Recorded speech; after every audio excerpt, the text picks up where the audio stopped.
What if the loudest battles people fight are the ones nobody can see? Come closer.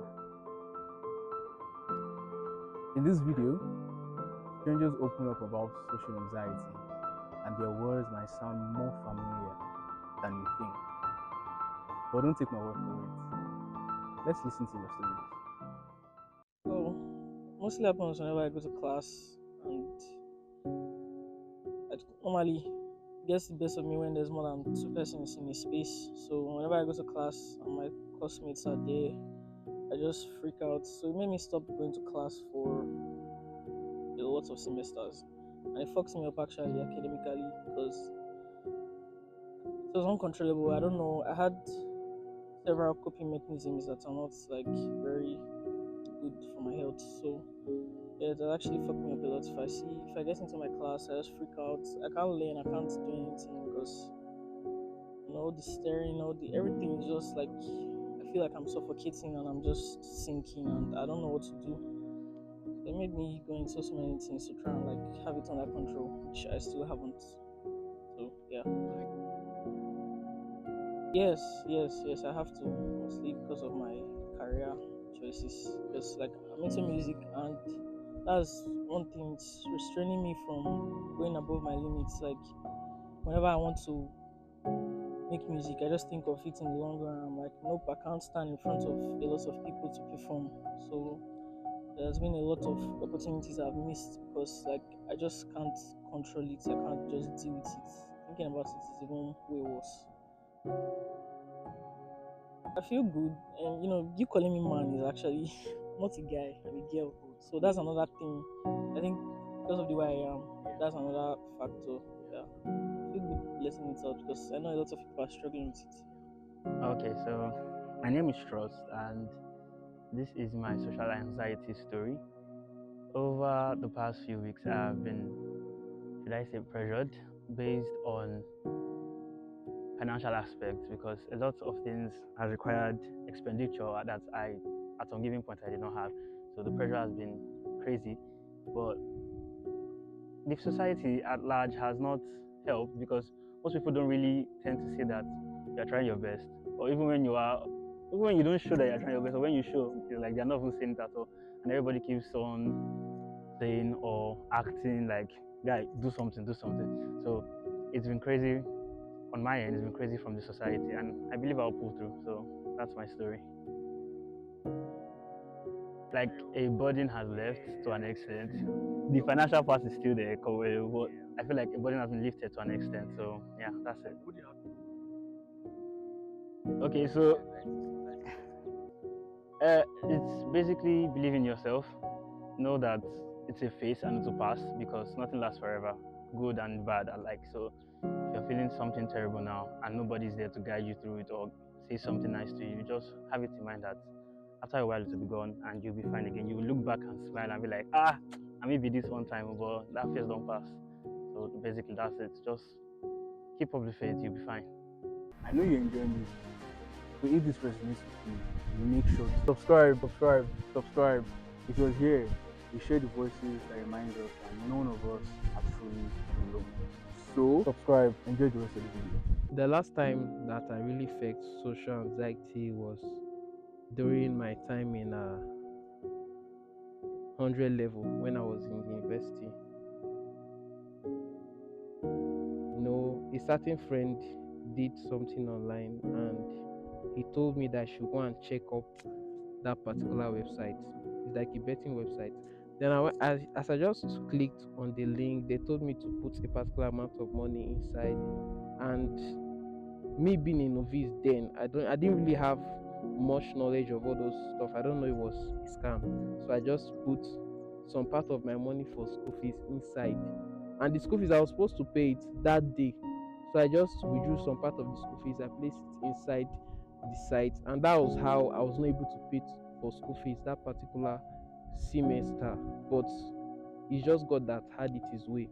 If not, I would have just failed that way. So that really taught me a lesson. Though I still fell for some other fraudulent activities online, but with that gave me experience to stop being a victim to all this online scam.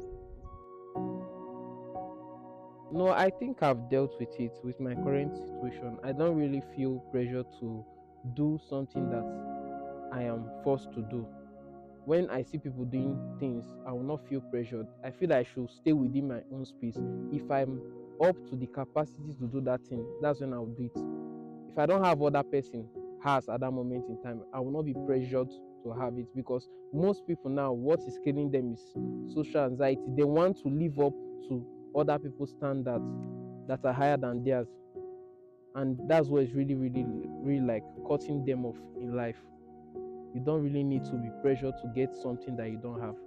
For example, let's say now that I am just a guy. Okay, I'm just a guy that I'm looking for money on the norms. I'm looking for money. And I have a friend that is into a business or that is doing Yahoo.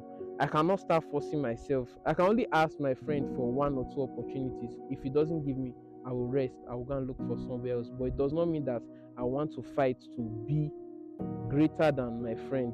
Instead, I'll walk my own path to success. I can't really force myself to be like somebody or to live another person's life. Because most this generation now, the thing that they are involved with is fake life. They are trying to live another person's life. They don't have to get a life of their own.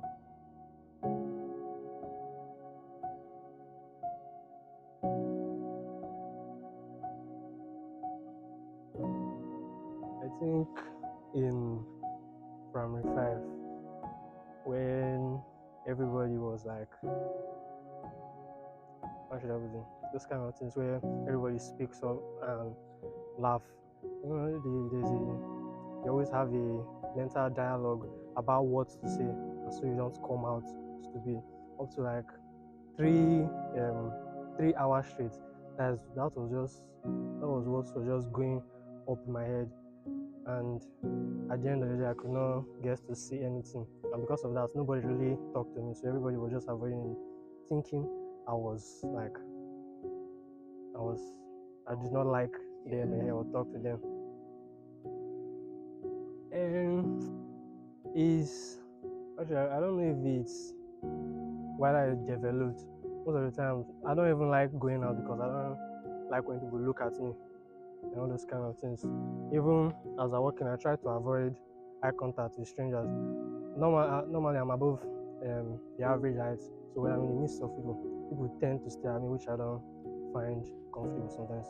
So sometimes it always gives me this alertness that eyes on me, even though I don't want it to be. Yeah, social anxiety as humans is normal, and this is more of an emotional trait. It happens when one is taken unawares, and so the person is not even certain that it was going to happen. It's just like someone just bounced on you, and your emotion is being stirred up.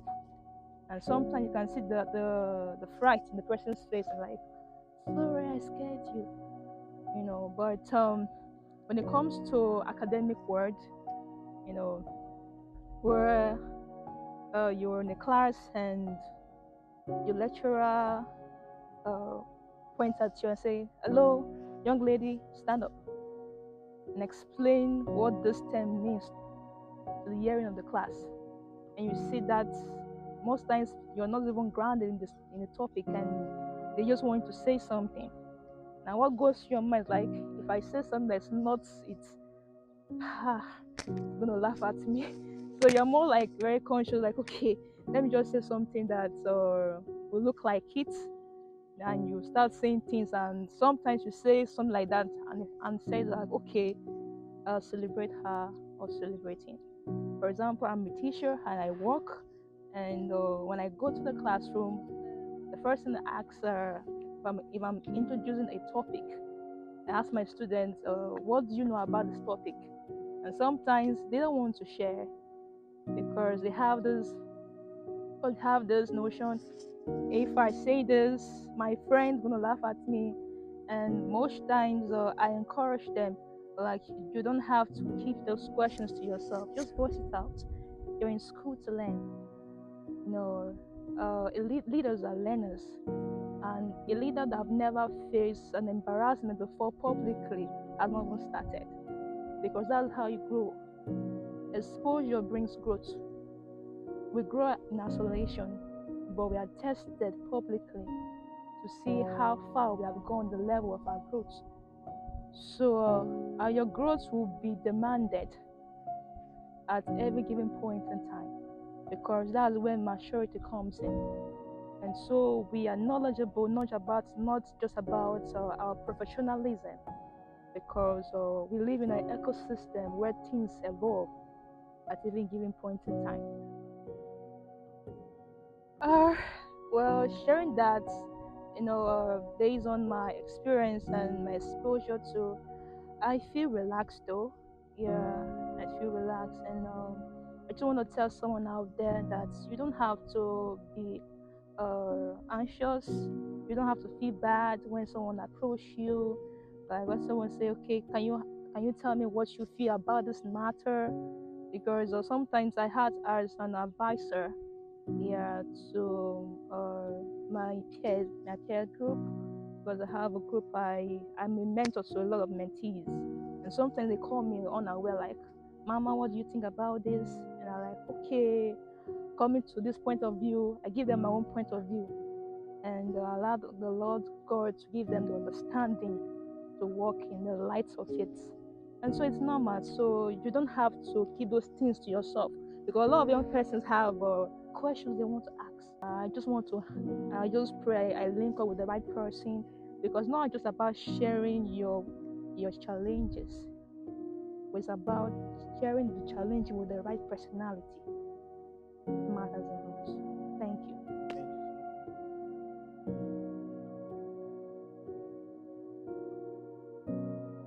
Subscribe.